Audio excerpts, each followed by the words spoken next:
Adopté. Je vous remercie. Rapport numéro 69. Monsieur Morisot, vice-président de la Commission Industrie, Innovation, Nouvelles Technologies et Numérique. Vous avez la parole.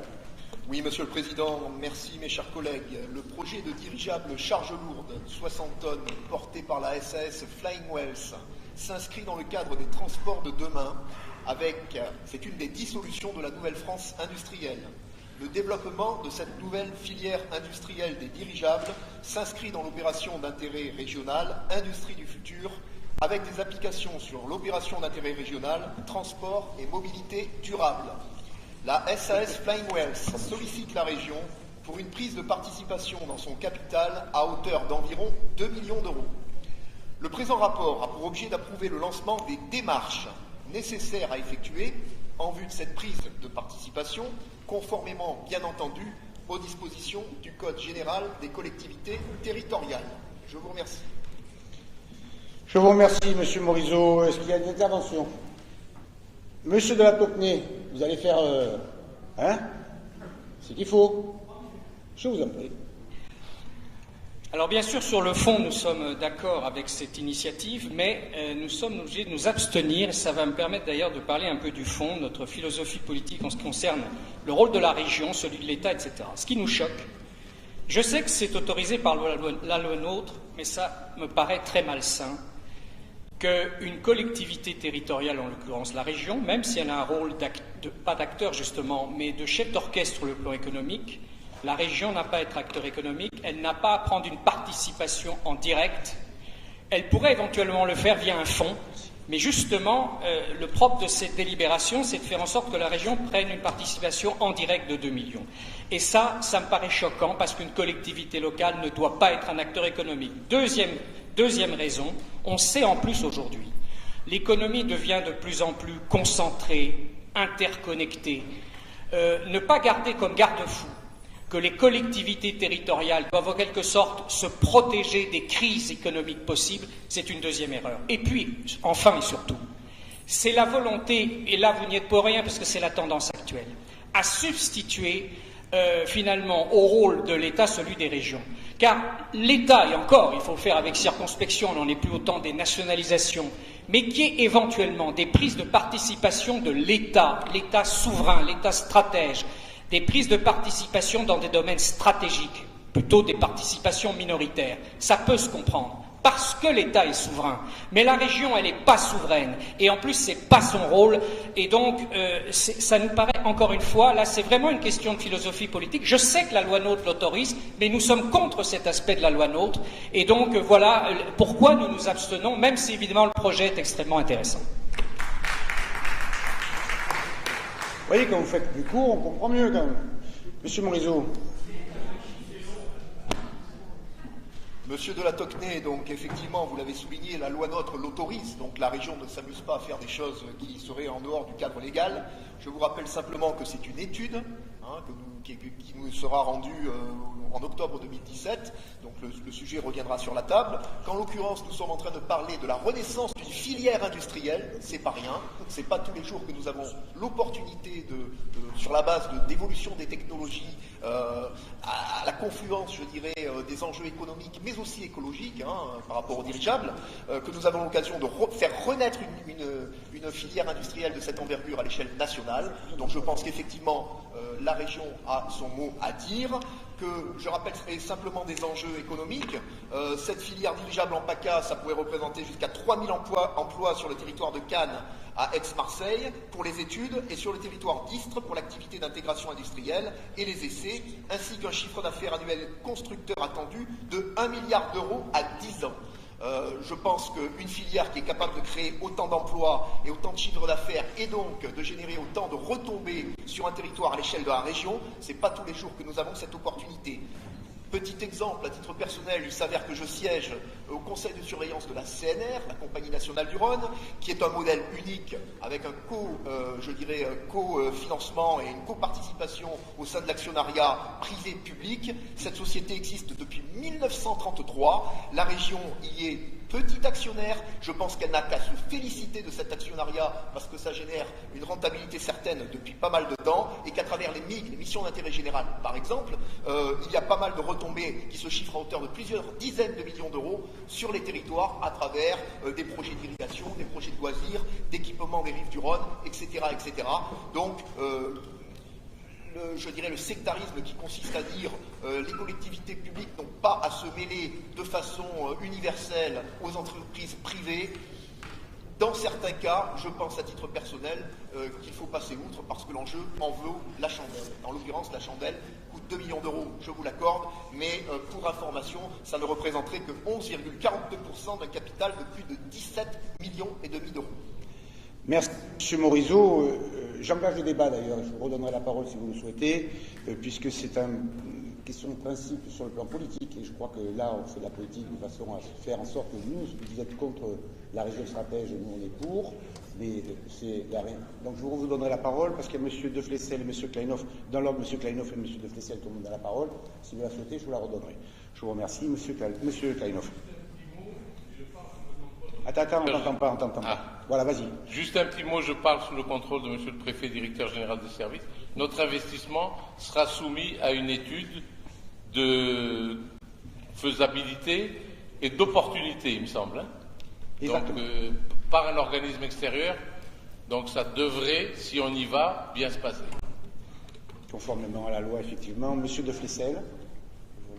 Oui, merci, Monsieur le Président. Juste un mot, et je n'en aurai pas dans le dossier, mais sur le principe.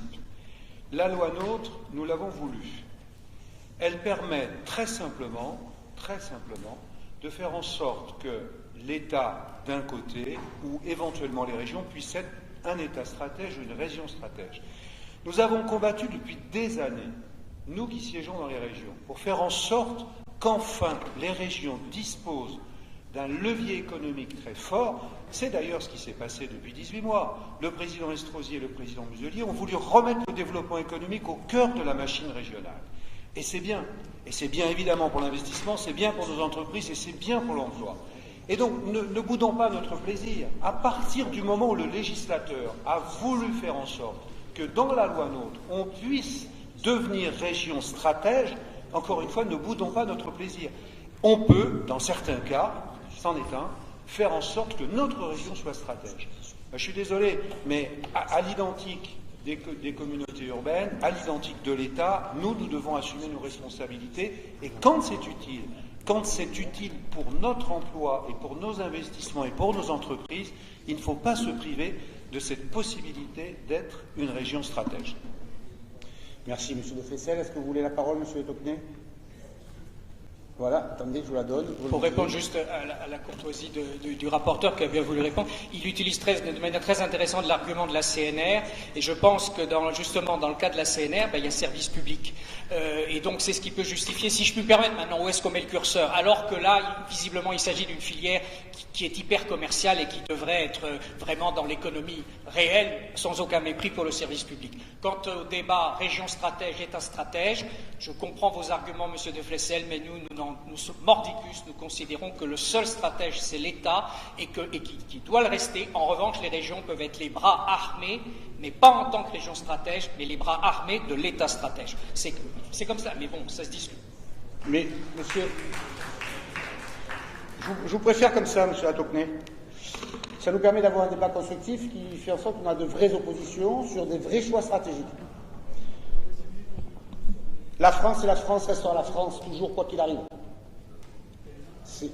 C'est mon avis, en tant que président de région.